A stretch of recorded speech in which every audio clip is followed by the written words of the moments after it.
먼저 율법은 하나님께서 모세를 통해 이스라엘 민족에게 주신 법체계입니다. 율법의 골자는 십계명에 구현되어 있지만 율법의 전체 본문은 출애굽기 20장에서 32장, 그리고 레위기와 신명기 등에 나옵니다.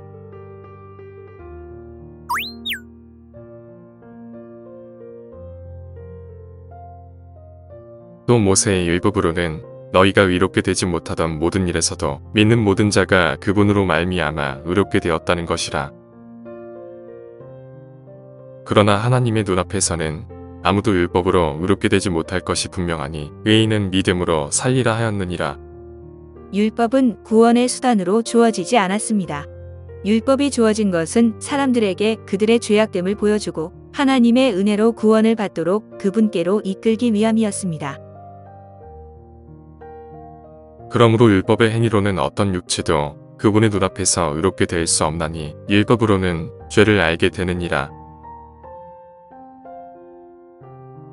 비록 율법이 모든 시대의 사람들에게 유효한 도덕적 원리들을 담고 있지만 율법은 이스라엘 민족에게 주어진 것이었습니다. 하나님께서는 인류의 표본으로 이스라엘을 율법 안에서 시험하셨고 이스라엘의 유죄는 세상의 유죄를 입증했습니다.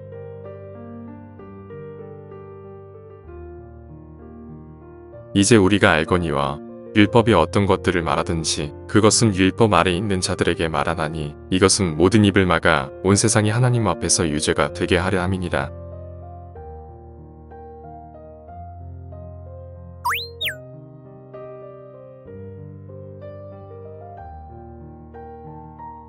누구든지 온 율법을 지키다가 한 조목이라도 어기면 모든 것에서 유죄가 되나니 율법 중에 한 가지 명령을 범해도 모든 것에서 유죄가 됩니다.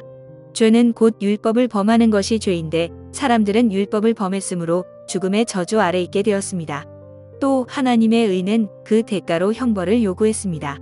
바로 이러한 이유로 예수님께서 세상에 오셨고 자신의 죽음으로 죄인들의 형벌을 대신 치르셨습니다. 그분은 죄가 없으셨음에도 불구하고 율법을 범한 죄인들을 위해 대속물로 죽으신 것입니다.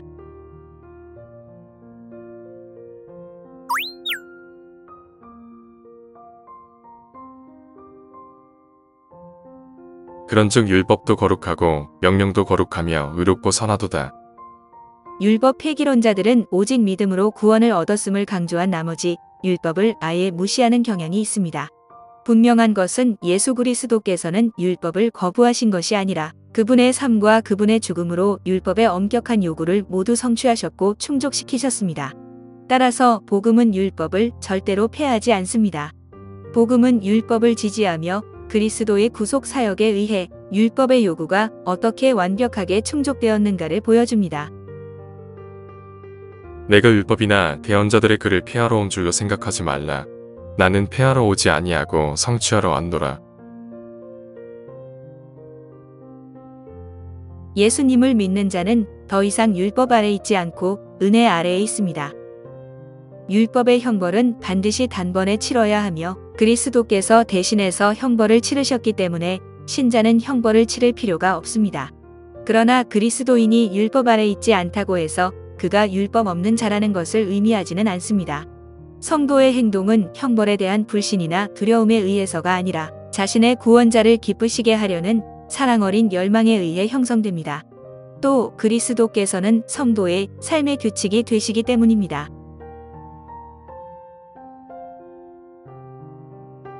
그러므로 너희는 사랑스러운 자녀로서 하나님을 따르는 자가 되고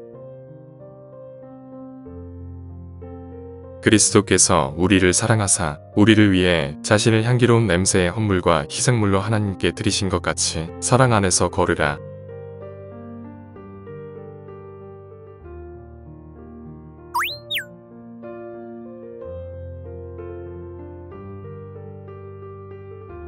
많은 이들이 구원받은 성도가 십계명을 지켜야 하는가라는 질문을 던집니다. 율법에 내포된 몇 가지 원리들은 계속해서 신자와 관련이 있다는 것이 이 질문에 대한 답입니다. 의로우신 하나님 앞에 도둑질하는 것, 탐내는 것, 미워하는 것 등은 언제나 불의한 것이기 때문입니다. 또한 십계명 중 안식일을 제외한 9가지는 신약에서도 중요한 명령으로 반복되고 있습니다. 이 9가지 명령들은 더 이상 구원받기 이전에 형벌이 수반되었던 율법으로 주어지지 않고 다만 하나님의 백성들을 의로 훈련하기 위하여 주어집니다.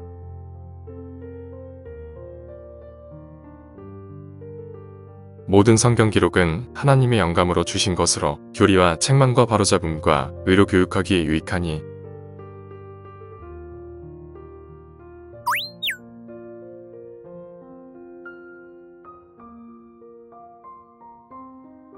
그러나 율법은 사람이 그것을 적법하게 쓰면 선한 줄 우리가 아노라.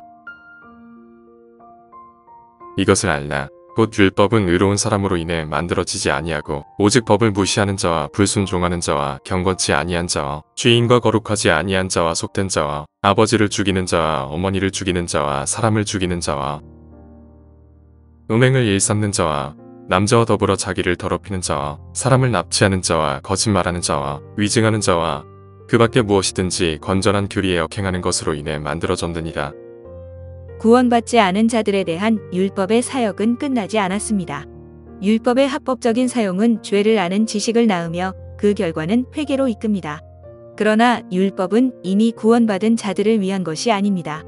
율법은 의로운 사람으로 인해 만들어지지 않고 하나님의 건전한 교리에 역행하는 모든 것으로 인해 만들어졌기 때문입니다.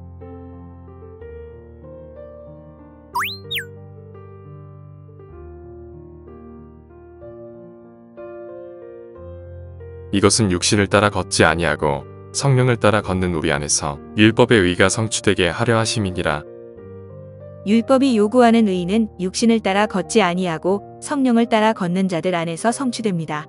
따라서 그리스도인은 더 이상 율법의 아래 놓여 있지 않고 성령의 법으로 모든 의를 이루게 된 것입니다. 그러나 너희가 성령의 인도를 받으면 율법 아래 있지 아니하니라.